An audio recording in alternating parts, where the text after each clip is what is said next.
1,300 relics. This is the number of relics I collected so far, for reasons I'll later explain, so you keep watching the video. I beg you, please watch the video. About a month ago, I made a Terraria video where I played as much as I wanted before Hardmode, and it performed insanely well. As I'm recording this video, that video is slowly approaching 100k views, which is insane considering the overall performance of my channel. So to go with the hype, I had to make a new video. That's when I had the brilliant idea of making an ultra mega base that has everything on it. So grab a big burrito, 10 liters of water, and let's go back from where we ended last time. Hour 123. We defeated the wall of flesh, and I had a gazillion things to do in mind. I was kind of anxious about the corruption spread, so I checked every place, and apparently our AFK farm became a hollow biome. Not a problem because the biome contains incredible loot, and the Hardmode spawn rate is going crazy. Obviously, I spent 48 minutes here, waiting for the loot to come, and it was really worth it. Potions, a lot of money, accessories, 1 trillion souls of light, 4 hollowed keys, and 1 jungle key. With the souls of light, I decided to craft keys of light to summon hallowed mimics. I was getting some spare chests when I noticed the wizard was inside the AFK farm. I saved him, but he died seconds after. I went to spawn and tried battling against the first hallowed mimic, but you know me, it didn't go well. In hour 124, I went to the dungeon to open the biome chests, happily thinking I was speedrunning through hard mode. Fun fact, we have to defeat Plantera first. I absolutely forgot about that, my bad. I remembered a spider cave close to the gentry farm, so I wanted a spider set to start hard mode with the right foot, and without dying so much. After collecting a few spider fangs, I started fishing on the bridge. I wanted fishing crates to get ores instead of standard mining. I obtained some fish, weapons, crates, and opening the crates I was able to obtain the ores and obtain the orichalcum anvil. With the anvil, I made this spider staff in the complete set. Now equipped, I tried to have my vengeance on the hallowed mimic. Die one time, but with some buffs, I was able to defeat a bunch of hallowed mimics, getting every single drop possible. In hour 125, I collected crystal shards, gelatin crystals, and died, and decided to craft new weaponry with crystal shards and souls of light. Starting with the crystal storm, I reforged it to mythical and decided to farm souls of night with this farm here. This farm is not producing enough. Instead, I decided to use a bunch of accessories I got to make a star cloak. Thought I could buy leaf wings with the witch doctor in the jungle. This is not a thing anymore after 1.4.4, so I reforged every piece of loot from the hallowed mimics, and I thought I could take on the queen slime. Let's say it didn't go smoothly. I decided to try again using more potions, but her second phase just overwhelms me. I decided to break the altars from corruption and work on better armor. With a few ores I had, I made a palladium drill and mined to get the hard mode ores. I made an orichalcum drill and searched for adamantite. Pretty straightforward progress. I made an adamantite forge and melted the new ores. Finally, I had adamantite equipment. In hour 126, with this upgrade, surely I can take on Queen Slime. I made my potions and work on an arena, you know, platforms and some campfires. I challenged her again, being able to hold down its anger for some time. After such humiliation, I thought it would be a brilliant idea to fight the twins, so I made a sky fracture, great weapon by the way, and challenged them. Well, you know me. In hour 127, I thought about expanding this arena to try to dodge more hits from the Queen Slime, but instead of trying again, I just went to the AFK farm for some more money. In hour 128, I took some souls of light, searched for gelatin crystals, and was well received by pirates at home. Trying to be a good host, I sent them to hell with the invasion farm. To finish the job, I destroyed the ship, obtaining the absolutely carry of the section, the black spot. I finally reforged the sky fracture, and with the pirates out of the way, I did some terraforming, expanded the arena, and noticed how bad of an idea it was to build the arena in the desert. Still, I summoned Queen Slime, fighting her with my new flying ship, ending up not even using the arena per se. From the Queen's loot, I got the blade staff and the hook of the Sonnus. By using a semi-summoner set, I tried to tackle the destroyer. I put up a good fight, but it ran away. In hour 129, I slept until night to fight the destroyer again. This time, I went for an already established magic set. The only thing I was not aware of is that the destroyer had a little brother. It's free real estate.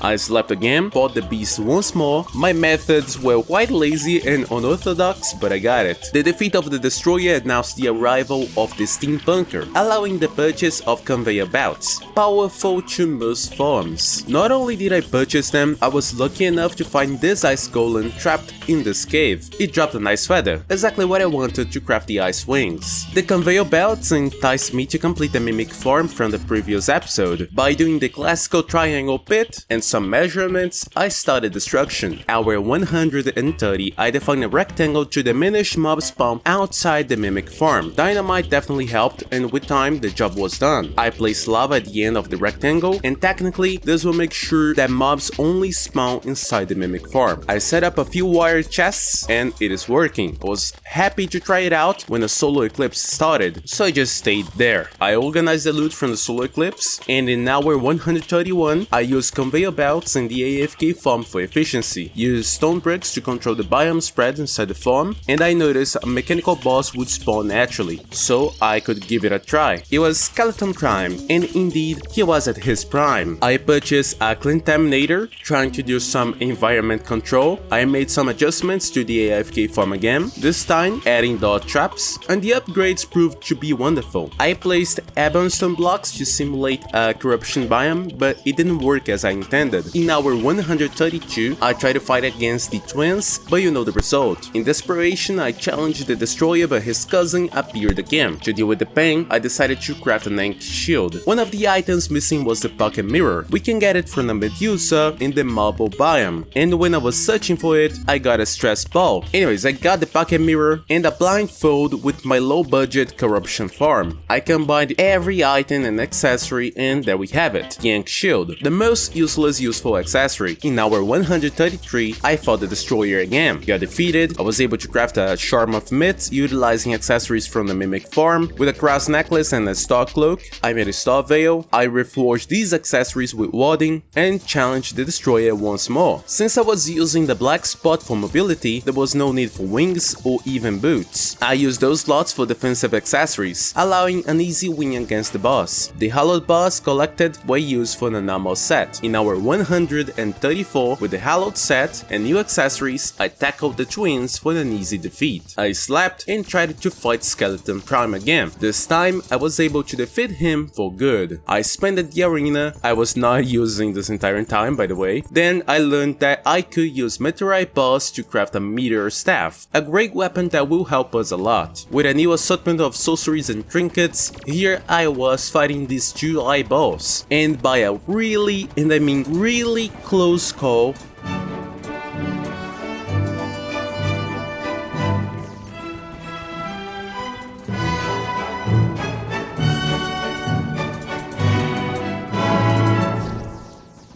I got defeated.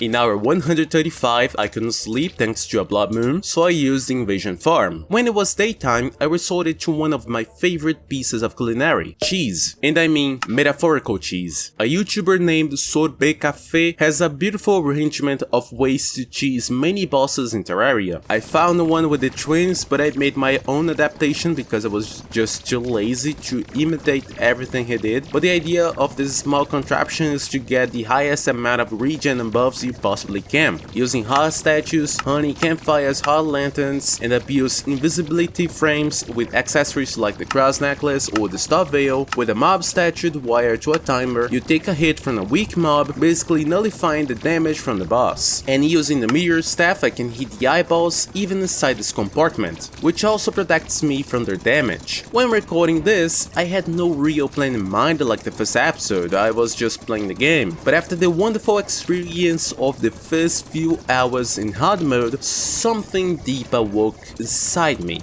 Why not make them suffer like I did? It was right here, when I was easily killing this monstrosity, that I had the brilliant idea to make a temple solidified with the blood of my enemies. I would slay 100 of each boss to collect 100 relics, just to flex and prove that I am better than 2D pixelated enemies. And not kidding, that was kind of my thought process at the time. The twins' defeat announced the arrival of Terraria, but in this episode I decided to not go past that. Instead, I crafted an Avenger ranged emblem and immediately reforged it. I crafted a rainbow rod, which is pretty useful, and Drax, the hollow drill. In hour 136, I spent some time at the AFK farm thinking it would grant a lot of boss summons. Stupid idea. In hour 137, I noticed the mimic farm gives a considerable amount of lenses necessary for the twins, but since I was low on resources, I tried to test the cheese farm and the queen slime. It was quite bad actually, but somehow I defeated her. I tried a second time but got obliterated. I fought the twins and you can see where this is going. In hour 138, I was on my boss defeating duty when something clicked again. Metaphorically, if I could cheese any boss in the game,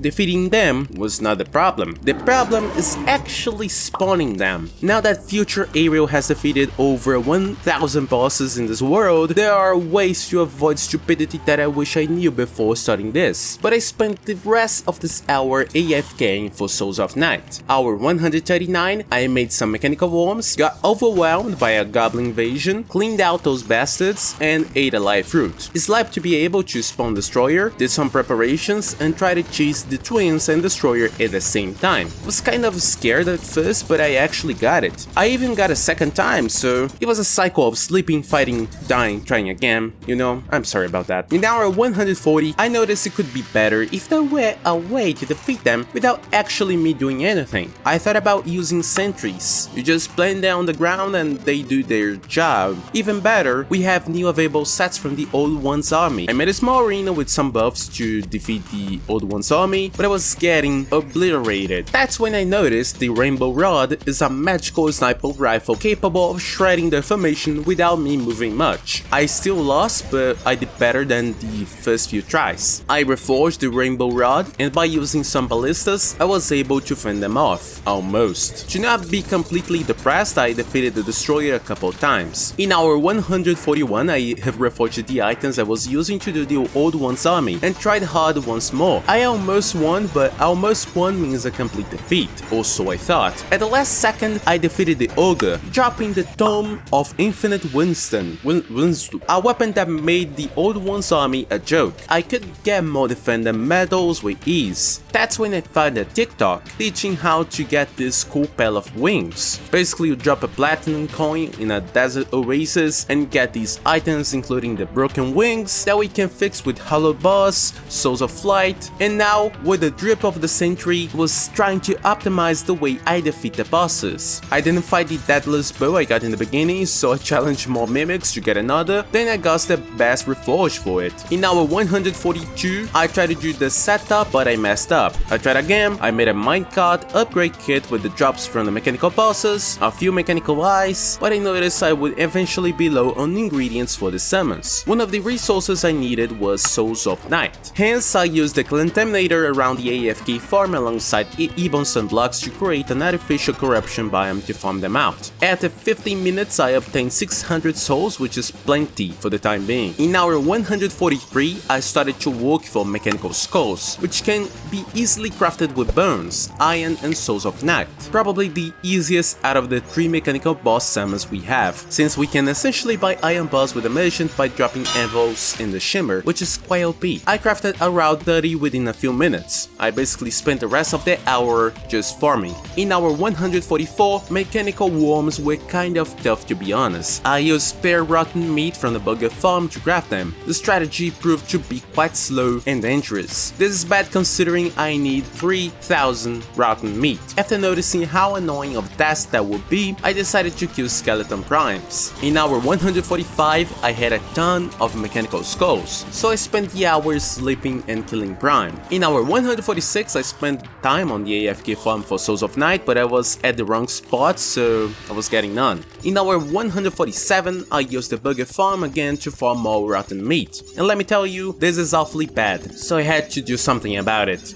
First, I made sure to enclosure the AFK farm so I could control biome spread inside. Then I tried placing able sunblocks in places like far away from my little compartment. Was getting on the right track. In hour 148, I gave another chance to the bugger farm, but even with a blood moon, that was just not worthy of my time. I went back to the AFK farm trying to fix the artificial corruption. Things were going smoothly when I, of course, noticed another problem. Clingers. These guys here keep spawning, and without me close to them, them, there's no way to kill while being completely AFK, also I thought at the time, but the farm was working way better than the other one at the surface. The problem was that clingers would naturally spawn over time, clogging the mob capacity. My temporary solution was to use the meteor staff once in a while to kill them from afar, but that was rage inducing. The idea of the AFK farm is to be AFK. Hour 149 proved me hellish when I noticed I would have to collect 1 gazillion lances to craft summons. The best strategy I came up with was to use the mimic farm at night with an activated blood moon to spawn way more mobs and wandering eyes. The stress ball, a new accessory from the update, proved to be quite useful to automatically decimate enemies with my meteor staff. I use iron bricks to make the place look nice and place banners to deal more damage to these little bastards. Hour 150 made the grind worthwhile because I crafted 34 mechanical eyes. With a good number of summons, it was time to defeat some bosses, but before that I decided to get some jobs from corruption mimics. I artificially summoned the mimics, and one of the god tier's piece of equipment were dropped in this challenge, the Clinger staff. The Clinger, or old enemy, became a new ally. This staff proved itself to be one of the most time-saving equipments I got my hands on. Initially I was not aware of its power because I was trying to do a molten quiver. With some accessories I obtained in the AFK form and a spell level charm that I shimmered for a magma stone, I got it quite easily. The problem is that the damage output of the deadless bow and the cost of the arrows didn't entice me as much, since the idea of drugging myself with mana potions was easier than the cost of 1 trillion arrows for a slight damage improvement. So I came back to the good old and loyal meteor staff. Hour 151 was that good old repetition of madness in my screen. It may be comfy for you watching this video, but this was the sound I got used to.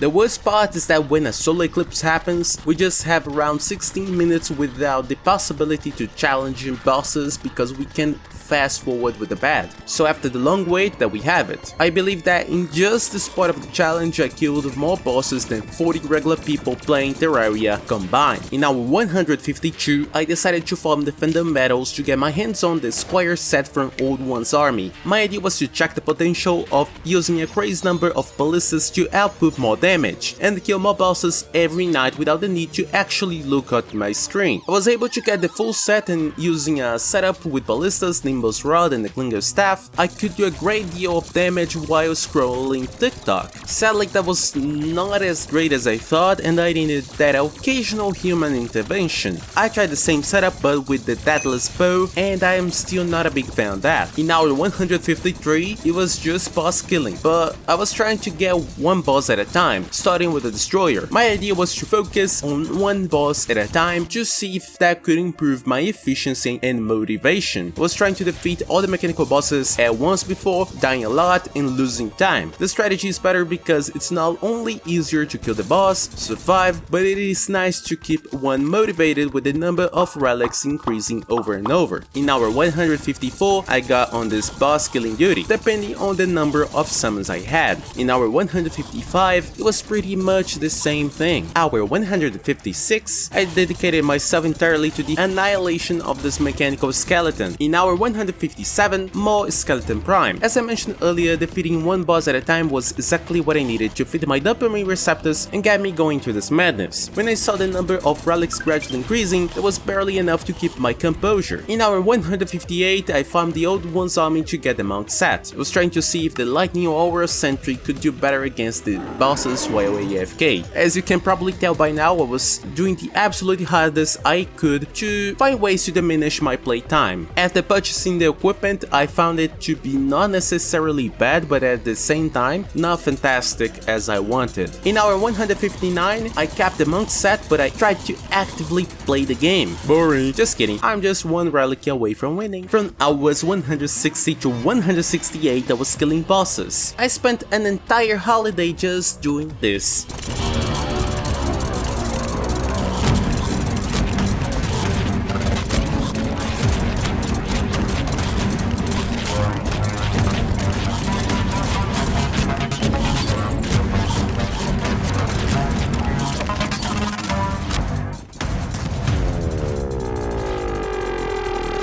please help me. It was at hour 163, however, that I had the horrific realization that I would have to kill at least 100 Flying Dutchmen during pirate invasions because they do drop relics. Wonderful. In hour 169, I decided to farm lenses with the same strategy I talked about. Activate the Blood Moon, go to the Mimic farm and profit. In hour 170, I needed to craft 100 Deerclops summons. This item is made with Flink's Fur, Lance and Demonite ore. By setting up both AFK farm with ice, we can get them to spawn over time. They are rarer than most mobs, but it is way better than looking for them naturally. So I did what I do best and waited. After some time, I got 272 Flink's Fur. In order to obtain Demonite, I fought some Eyes of Cthulhu. Don't laugh. In hour 171, I came back to the AFK farm from Flink's Fur, and after a few minutes I got barely enough to craft 100 summons. With the summons available, I went to the Snow Island and kept defeating Deerclops to the end of the hour. The good thing about this fight is that we don't need to worry about day-night time,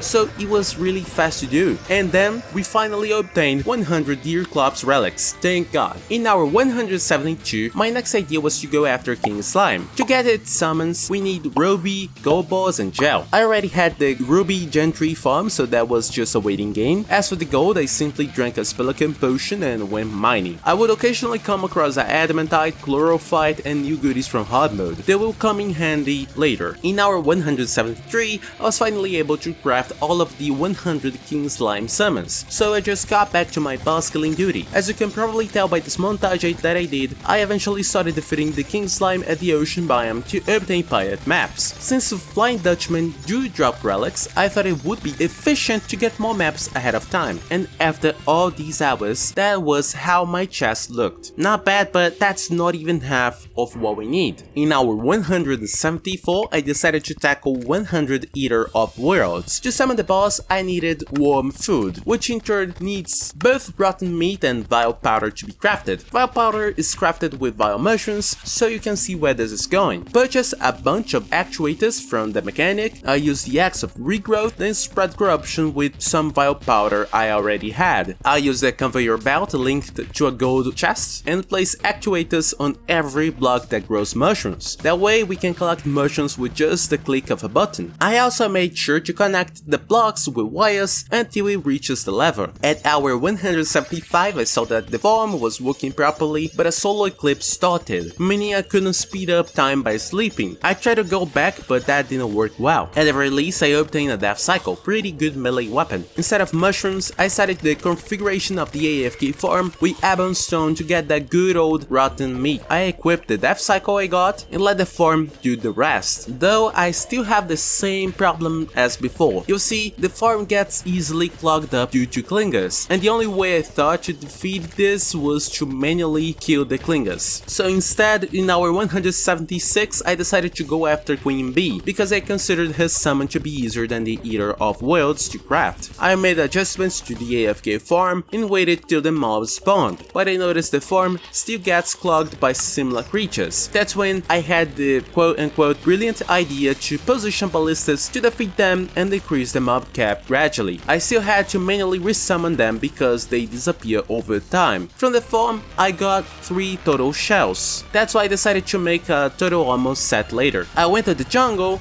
got some honey and hive blocks, making me able to craft more than 100 abominations. In hour 177, I used the jungle arena from the previous video and defeated 100 queen bees. After getting my hands on all of the relics from this bee, I just decided to go AFK for mushrooms. That's when I noticed another problem. Eventually the vile mushroom farm gets overgrown by vines, but we just use actuators and clean it out. It looks like some kind of maintenance. In hour 178, I went back to farm rotten meat. Ballistas were doing a similar job like the jungle mob, but the problem was that if I was not close to the computer, the sentries despawn and they would eventually clog the farm once more. In hour 179, I was doing the same thing, but was making sure to show up so I could respawn ballistas once in a while. The combo of Death Cycle and Stress Ball was helping me to clean out the mobs, but when it came to the clingers, if I was not close to my monitor, they would piss me off. In hour 180, I was counting rotten meat, Souls of Night, when, wait a minute, we got a Rod of Discord. That's wonderful. I point-click weapon to teleport us every 5 seconds. That was lucky, but I'm not really that surprised considering the many hours we have here. Anyway, I finally had the Reddit epiphany me of utilizing dot traps connected to a timer and automatically decimate the clingers for me. I don't know why I didn't think about it before, but when we are inside of a problem we tend to overcomplicate the situation. I farmed some spider fangs close to the cave pylon to make venom dot traps and place them in a way that they can shoot those bastards. I wired them to a half-second timer, and by positioning myself like this, they would go after me and get shot to their demise. Now the farm could run perfectly most of the time. In hour 181, now that the farm is working as intended, I just got to it. In hour 182 was more of the same. In hour 183, I finally reached the number I was looking for. I went to a demon altar, crafted the warm food, and started my boss defeating duty. After we got 100 Eater of Worlds relics, I accidentally opened a boss bundle containing a cool set of armor and wings. I just equipped them. With chlorophyte I collected over time, I decided to make a total armor set and tried to see an easy way to defeat Queen Slime. Differently from King Slime, she does a lot of damage, especially in her second phase. I had the idea to use total armor to do taunt damage to her and a reforged Death Sickle in this small compartment. My idea was to just outdamage her and be as tanky as possible. The first time was not so great, but I'll figure this strategy out in the future. In hour 184, I decided it was time for the pirates, more specifically the Flying Dutchman. When you are in a pirate invasion and you are over 50% completion, these flying machineries start to spawn. They are easy to defeat, but the problem is that there is only a limited number of Flying Dutchmen we can defeat in one invasion. In the beginning, I basically started a pirate invasion with a map, used the stress ball and the Death Sickle with the invasion form to get 50% of the invasion, and waited for a Flying Dutchman here for an easy fight. I learned that Flying Dutchmen only spawn when we are flying. As soon as I defeated one, I kept doing this to get another one almost immediately. The only problem is that defeating them increases the completion of the pirate invasion, so I had to make sure to be at 50% to 55% and only kill Flying Dutchmen. In hour 185 I was defeating Flying Dutchmen but trying out unusual strategies and going to unexpected spots to maybe increase my efficiency somehow. It is like when we used to pretend we didn't care about our PlayStation 2 so it would load faster. I hope that makes sense. In hour 186 I was doing the same thing, but I was actually concerned about the number of pirate maps I had, and of course I kept doing random stuff through the map to see different results. Look at me going on the Sky Island here, for example. In hour 187, to always have a pirate map, I had the simple solution of initiating the invasion on the ocean biome, and when I reached 50%, I would use the shell phone just to destroy Flying Dutchmen. In hour 188, I was doing pirates over and over, defeating them in the ocean, then at my base. But I figured out I could use my shell phone to gain time. If a Flying Dutchman doesn't spawn within a few seconds, I just use the shell phone to go to the underworld, wait for the invasion bar to disappear, then I go back to spawn. That way, mob spawn in that area resets, so we have bigger odds to find Flying Dutchmen over and over. Then I just repeated that process over and over again, finally getting 100 Flying Dutchman relics. Hour 190, I tried to make a crystal shard farm. I invested too many hours in this design, it was not really worth it. My reason main is that I wanted to farm gelatin crystals for the Queen Slime, and honestly it is way easier to just get it manually, but building is nice, so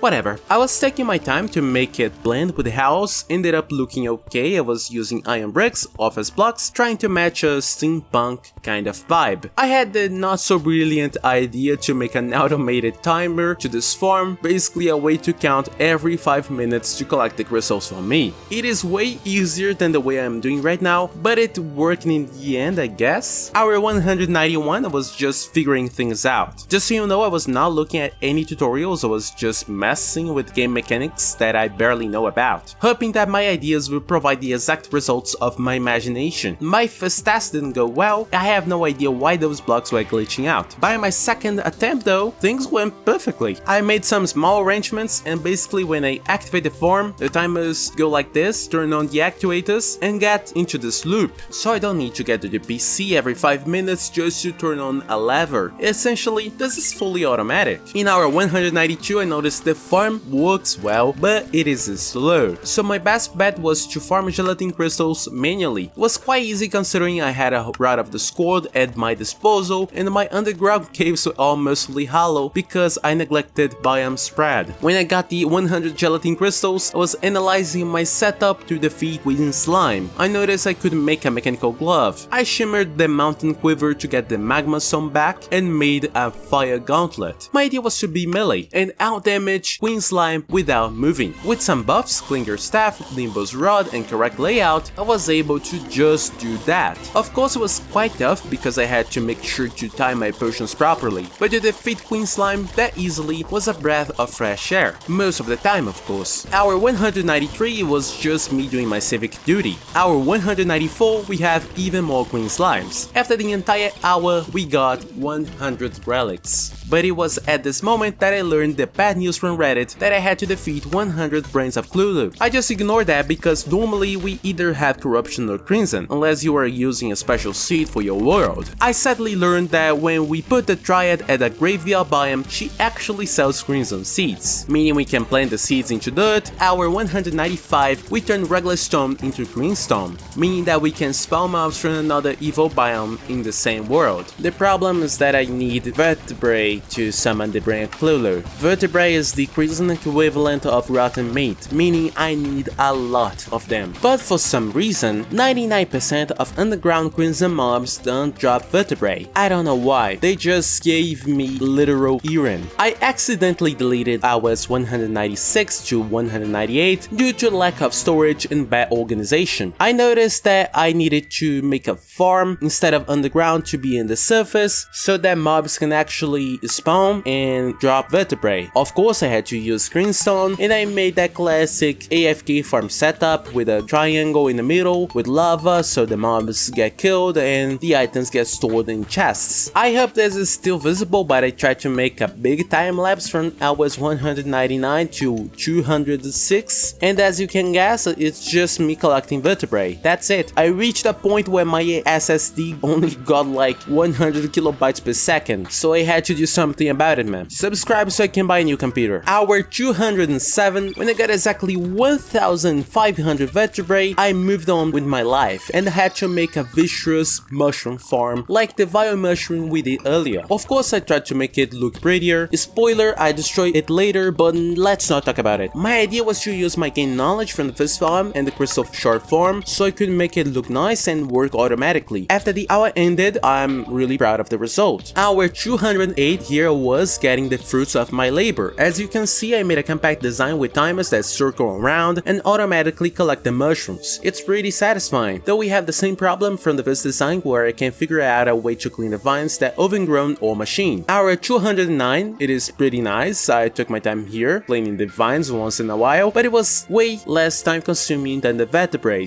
Hour 210, I crafted 100 bloody spines, and noticed that on top of the vicious mushroom form, there was a best place to kill Brain of Cthulhu over and over, since it counts as a crimson biome. So I got back to my boss killing duty. Compared to the torture of getting the items, this was hands down the best part. It is really satisfying to hear this squishy brain getting destroyed. And there we have it, 100 Brain of Cthulhu relics. Hour 211, I was farming for diamond gem spark blocks. Those were blocks I used to make the vicious mushroom farm. They look great, and my initial idea was to expand this business and try to make a laboratory for every farm and intricate stuff I would do later. Even though I cancelled this laboratory idea at the moment, I kept collecting blocks and checking the space I had. Hour 212, I had to farm Skeletrons. Now this is the dumbest thing I did so far. I took blocks and walls from the dungeon because my idea was to use them to change my AFK farm. This is now possible thanks to the new shimmer mechanics. Nice. So I set everything up correctly, and there we have it. The farm is going actually crazy, but it will take some time. You see, in my little mind, I needed 100 Clothier Voodoo dolls, which is a quite rare drop. You know, like the guide Voodoo doll, we need to drop them in the lava so the boss will spawn, right? Sadly, we only have a 0.33% chance of drops, even in master mode. You heard me right. So from hours 213 to 220, here I was, farming those dolls. Little did I know about my stupidity. Hour 221, I finally got exactly 100 Clothier Voodoo dolls, and at hour 222, here I was, innocently dropping the Claudia voodoo dolls into this lava pool at night, and nothing happened. That's weird. It's nighttime. Why Skeletron is not spawning? Is it because I'm outside the dungeon? So, how do I explain this? Actually, we just need one Claudia doll equipped as an accessory to be able to kill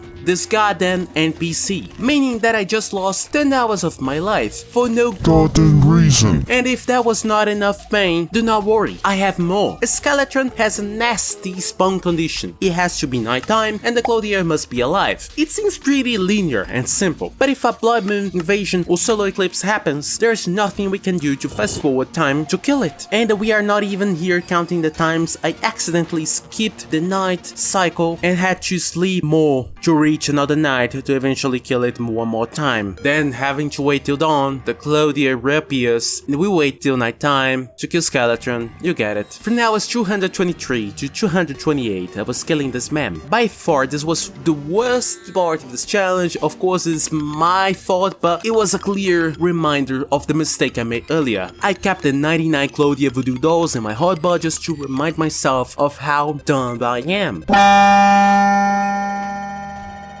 From hours 229 to 230, I basically learned that we could just throw the guide into lava into the underworld to summon the wall of flesh. Thank goodness. The good thing is that if it is daytime, he just keeps spawning, so we can just challenge the wall of flesh many times throughout the day. It took me around 1 hour and 30 minutes of sheer focus to get this job done and get 100 wall of flesh relics. I was making plans for the Temple of Absolute Flex. That was the building name I came up with. Comment down below a better name. Anyways, I decided to make the building mostly with hollowed bricks, new blocks from the 1.4.5 derived from hollowed boss, that I had plenty since I defeated more than 300 mechanical bosses throughout this journey. I was collecting 100 of each relic when I realized there was one boss missing. Exactly, the Eye of Cthulhu. From that was 231 to 233, I needed suspicion looking eyes that uses lenses, so I was doing that good old strategy of invoking a blood moon, stress ball, death circle to defeat as many wandering eyes I could. It was not the best way, but it does the job pretty well, and I couldn't be bothered to make anything else at this point. At hour 233, I utilized a demon altar to finally craft 92 suspicion looking eyes, because I already had like 8 relics from the previous video. Hour 234, I got back to my boss killing duty, and it was finally the last boss from this video. Thank goodness. When I was done, I started to plan the layout of the temple. I didn't plan exactly on what I would do, but it was looking kinda nice. I placed relics after relics, and it was astonishing for me. Hour 235, I decided to make the walls out of diamond gem spark. It was kind of grindy, but it was looking awesome, so I had to do it, man. Hour 236, I was forming diamonds. I destroyed the vicious mushroom form, placed walls, made asphalt blocks to look like a carpet so we can move faster, and I was expanding the place. Hour 237 was kind of the same. I was farming diamonds, placing walls, expanding, placing blocks, and hour 238 I reached the underground desert, but I kept doing it. Expanding, getting diamonds, placing blocks. Hour 239 I also figured I could move the merchant to the jungle and he started to sell furnaces. We can buy them and shimmer them to essentially get infinite stone, wood and torches. I made a cool floor pattern using Aether torches and hollow bricks. I thought it was cool, so I had to do it everywhere. And that's exactly what I was doing at hour 240. Hour 241 I started to add some details to make stuff stand out. Crafted a bunch of mannequins, purchased white paint, and placed them like this to showcase every single armor set I could get my hands on later. I started making a bender floor where I plan to fill it up, and these rooms with item frames to place swords, tools, and other unique items. Hour 243 I started construction and planning of the comment section. I had this idea to write every comment from the previous video in this room. I crafted a bunch of signs, and that's how the temple looks so far. There are a bunch of empty floors, which are supposed to be for every relic of the game. We have 28 relics in Terraria, so basically I'll need to collect 2,800 relics in the future. That's awesome. Anyways, we have the banner room, the item showcase room. I plan to expand it even more in the future, but that will be my most ambitious project in Terraria. In hour 244, I spent the last hour copying and pasting your comments from the previous video. video. I'll update the Steam Workshop so you guys can see the changes of the map, but I thought that this would be a nice way to say thank you for watching the previous video. This video was a polar opposite from the first one, but don't worry because I plan to make more buildings in the next video. There are many things I plan to do and explore, so stay tuned because in the next video I plan to go